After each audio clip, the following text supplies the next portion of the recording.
Welcome back to another edition of the VINwiki appraisal panel. Today we are going to look at the legendary Triple F collection. These guys sort of came out of nowhere with one of the most impressive car collections on YouTube, and today, along with John Ficarra and John Temerian, we're going to appraise them all. Thank you guys for being here.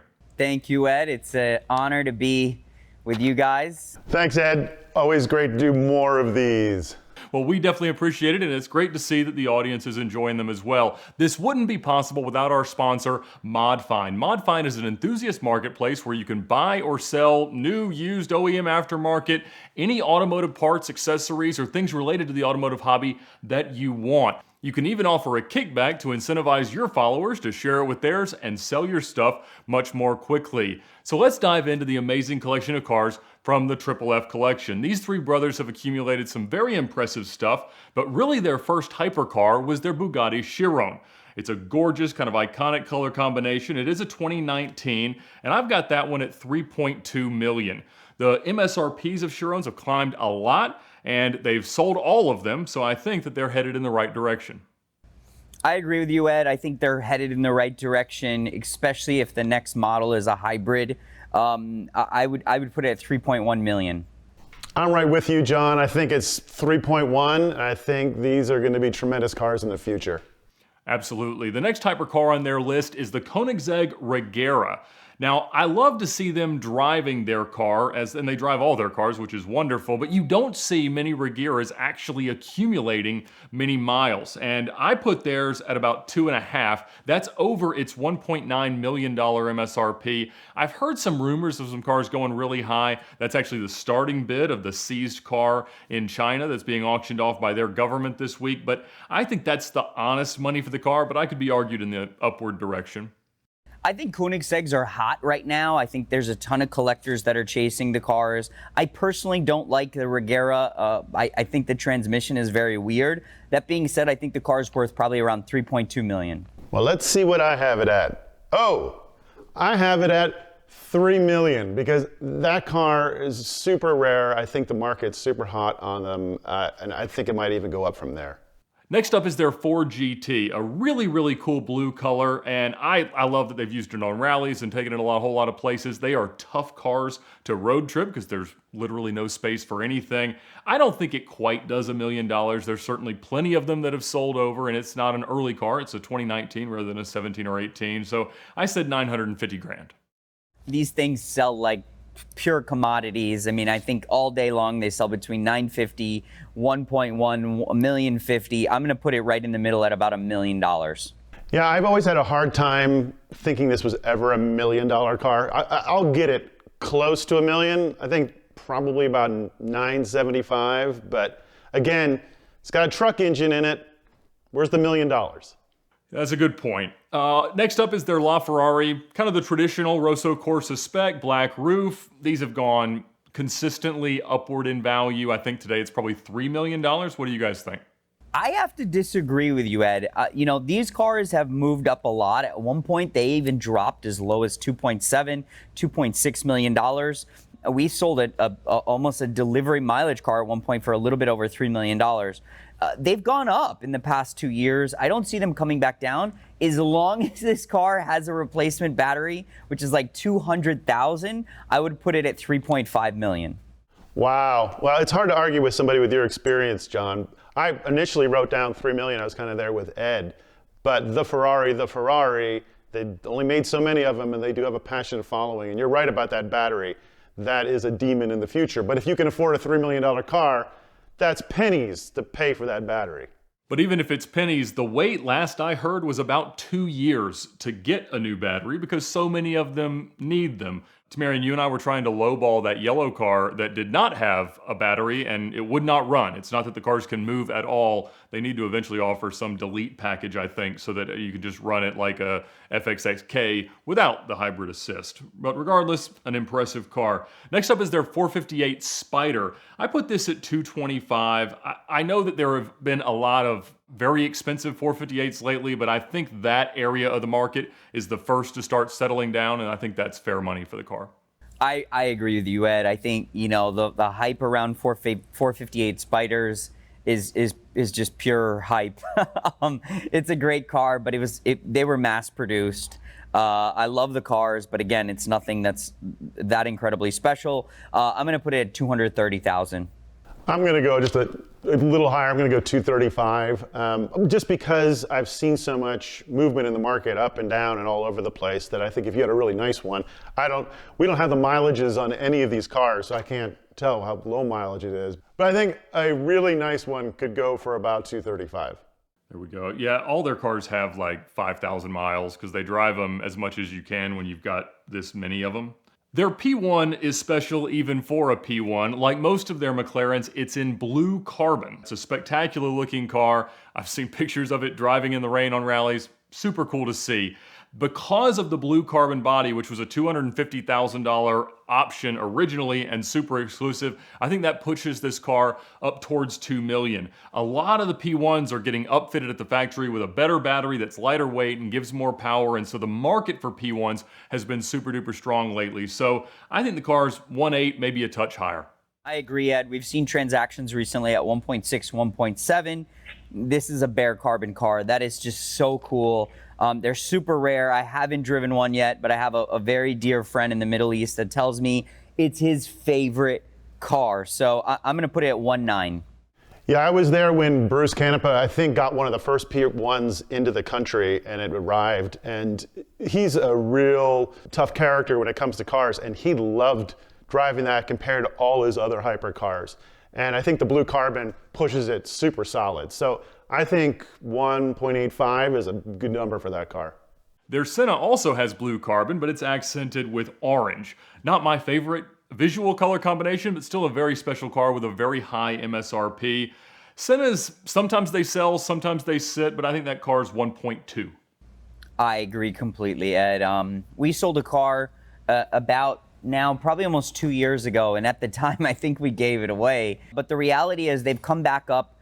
At one point they were behind MSRP a lot. I think now they're coming up closer back to MSRP. I don't know the MSRP on this car. 1.2 sounds about right. It could have been a 1.3 car, so I'm going to put it at 1.2. I'm just going to go super safe and hit you guys with 1.2, so we're all the same. Never a bad idea. They've also got a Speedtail, of course. I put 3.2 million for that one. I don't get these cars, honestly. No offense to anybody. I don't understand the values. I'm just going to copy you, Ed, and put 3.2. I, John, as well, do not totally understand these cars either. I don't think it's their best effort, and I don't think it was the car to do the center seat in, but here it is. Just because I don't like it that much, I'm going to put it at 3.1. Another blue carbon McLaren is their Saber. They only made 15 of these and they've got one. It fits in nicely amongst their collection. It had an MSRP of about $3.8 million. Obviously, it's a little bit more of a street-trimmed Senna. Really cool in its rarity. Not my favorite car and not where I would put my money, but that's why I don't have a garage full of hypercars like they do. So I'm impressed that they've got it, but to me, if somebody would pay me the MSRP, which I think somebody probably would, I'd let them have that one. So I put a number a lot less than you, Ed. I did not realize the MSRP was that high on the car. Definitely not my taste, but definitely cool to have. If you have a McLaren collection, you almost have to have it. I put my number at 3.2, but I'm sure someone would pay MSRP for the car. I don't know where I fall because I kind of like the car. I like it. I think it looks better than the Senna. It is kind of it's 70% different than the Senna, but they kind of based it on it. I put it at 3.5 because of its rarity. You make 15 of anything and put the McLaren name on it, you're going to get value out of it. The Triple F guys also have three more normal, you might say, McLarens. They've got a 720S, a 675 LT, and a 650S Can-Am. I put 300 on the 720S, a great driver's car, not the most reliable thing in the world, but they're very much commoditized at this point.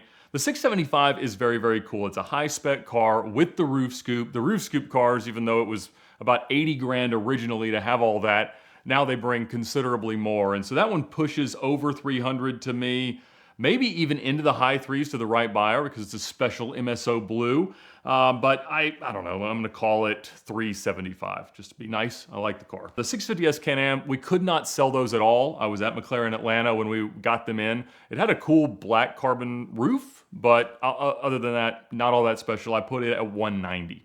On the 675, it's a roof scoop car. I'm going to put it at 350. And the Can-Am, I really like, honestly. Again, I think you guys are you're too light on that, just because I think it's different, it's cool. And I'm going to put that at 220. All right, so let's take a look here. What I got was the 720. I had at 325. Nice car. The LT, 675 LT, I put at 325, the roof scoop, of course. Now, the 650S Can-Am, I take issue with because, you know, as a car historian, I know the Can-Am cars they were trying to salute from 67 to 71, they won the championship. And this is like just the weakest, absolute weakest attempt at like making an homage to some of their greatest race cars ever. They could have done something except like a sticker pack and some carbon fiber on it. I was just hugely disappointed in that car, and I don't know how much value it adds over the regular version, so I put it at 180. They have a Huayra BC Roadster from Pagani. I got the chance to drive one of these out in Vegas during a visit to Glossett's headquarters, and I have to say the construction of these cars is wonderful. I personally find the performance driving aspect of the car to be a little bit underwhelming. The 65 motor is great in an S-Class, but it's a little weird in a hypercar of that level. That being said, theirs had an MSRP of $4.2 million. The one I drove had an MSRP of over $5 million. It was multiple shades of exposed carbon. This one has a tremendous amount of carbon fiber, really pretty red color. I don't get it. Honestly, I think that Horacio sometimes just makes up MSRPs based on how rich you are. I also think that there's a lot of discrimination in terms of how the options are priced and how they're made available. When you're ordering a car like this that is so special and so bespoke to its original owner, the pre-owned values sometimes reflect that because the experience of buying it new is so special. So I'm going to say it's back of its MSRP. I'm going to call it 3.75. So I actually didn't realize the MSRP was so high.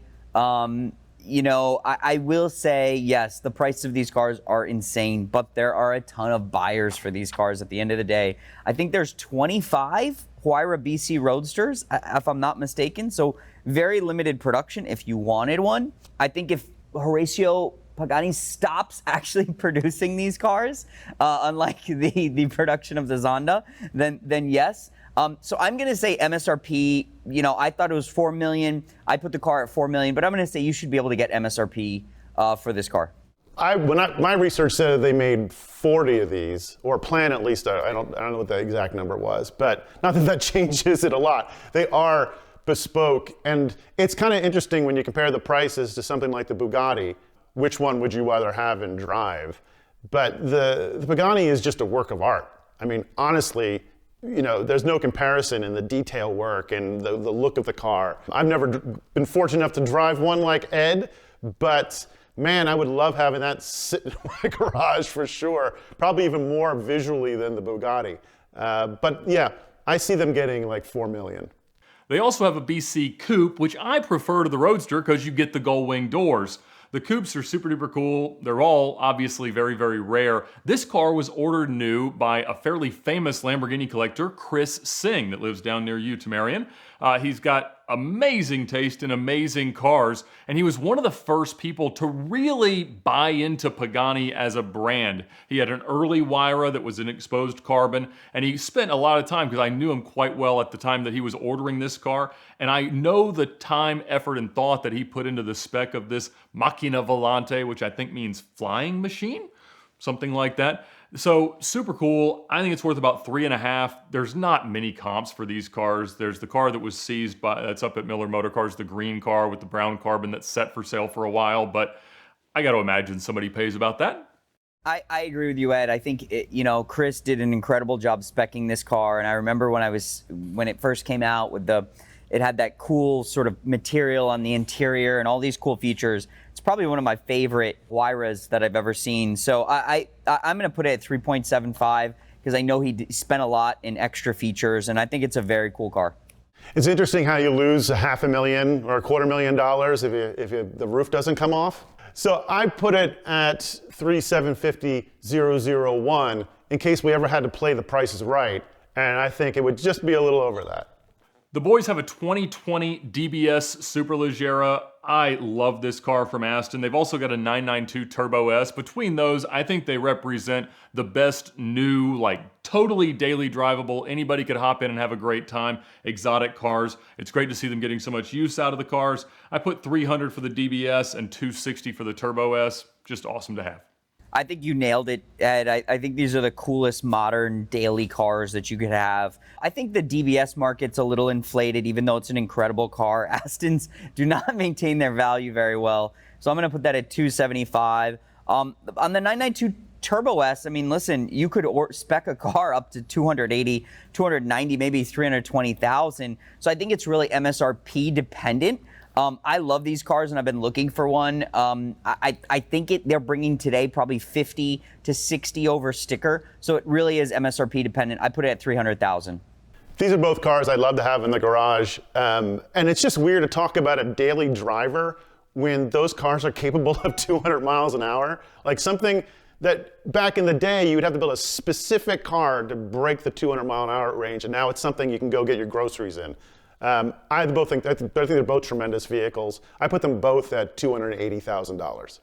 They've got a 1954, the first year, of the 300 SL Gullwing. Beautifully restored car in silver, as iconic as a car could get. There are plenty of examples higher than this, but I think at 1.5 the car actually moves in a day. I think I have to disagree. I think maybe, a couple of years ago, these came down a touch. But in the past 2 years, very good 300 SL Gullwings have gone back up. It all depends who restored the car, if it had Rudge wheels. This is an early car, which is probably a little bit more desirable. There's a few more rallies you can enter and things like that. I'm going to put this at $2 million. I don't know who restored it, but if it was done right, it's a Rudge wheel car. I'm going to say it's worth all the money. I think, John, you're spot on. It really, with these cars, is about who restored it. They only made 167 Gullwings in the first year. And they were very early cars. Some people prefer the later ones in 1957 because they made a few changes to the car, made it a little bit more drivable. But that first year is iconic. That being said, back in the day, a Gullwing was 1.1, 1.2, and a Roadster was up towards 2. But now the whole market's kind of swung, which is kind of cool for a car this age to start moving in the market again. So I put it at 1.8. And again, depending on who restored it. Of course, they have some Lamborghinis. They happen to have the two biggest, baddest ones that you can buy right now. They have an STO Huracan, and they have the Aventador Ultime. These are both fairly recent arrivals to the collection, and they think they're super duper awesome. We talked about Schmee's STO recently. I put 550 grand. It might do a little bit more than that. And for the Ultime, I said 750. Again, there's plenty of examples of them trading closer to $1 million, but I think that's the right money for the car today. I think these cars are awesome. I love the Ultime. I think it's a limited production, the end of the sort of line of V12. I don't see these cars going anywhere. They'll hold their value. I think they're super cool. I put the Aventador Ultime at 800,000. I'm putting the STO a little higher than you, but I could be off. I know the market has softened a touch. I put it at 600,000, but both incredible cars built by Lamborghini. Well, here we are. I am sitting again between, well, depending on how the camera is, two Lamborghini experts. So I'm not going to argue this at all. So I went super safe right between both of you. So I said 575 for the STO and 775 for the Ultimate. They've also got a Nissan GTR, the newest Nismo version, and I have to say that my gut instinct on this car was way off. It has a $210,000 MSRP, which blew my mind to figure out that you can spend that much on a Nissan GTR. But when I looked at what they're actually bringing, they're bringing way over MSRP. People are sometimes paying up to 300 grand for them. And so I said 230, which none of the numbers seem to make sense to me. I'll agree with that. I don't really get it.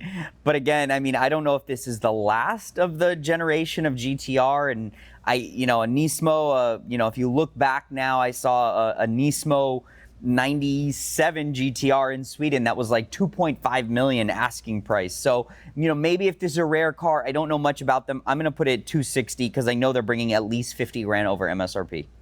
How much they're bringing over MSRP is weird to me because you've got, what is it, ancient and overpriced car. Like, these started off as, $70,000 cars that were tremendous, and now you're talking over 200 grand for a 12-year-old platform. Honestly, I wouldn't pay over $200,000 for it.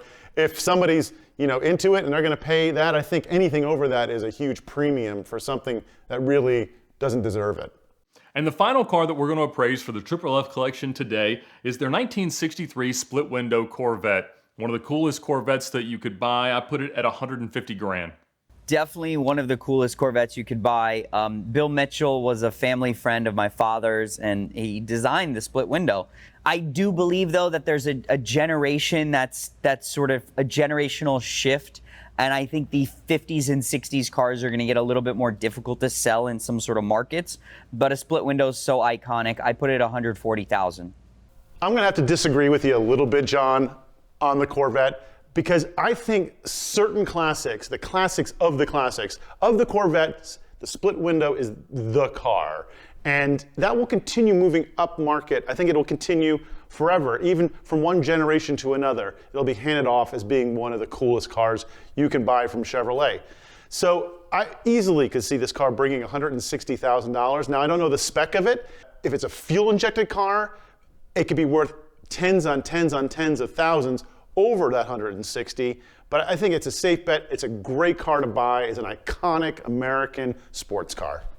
Well, there we go. I was a little over 31 million. Ficarra, you were a little over 32, and John Temerian was over $33 million for this collection. Now, the guys have another dozen or so daily driver cars, Mercedes, Bentleys, things like that, and we didn't go through all of them, but millions and millions of dollars represented here, and I think they have like 20 or $30 million worth of cars on order. So an amazing collection. They make some awesome content on YouTube, and it's been an honor today to appraise their cars. Thank you guys for joining me.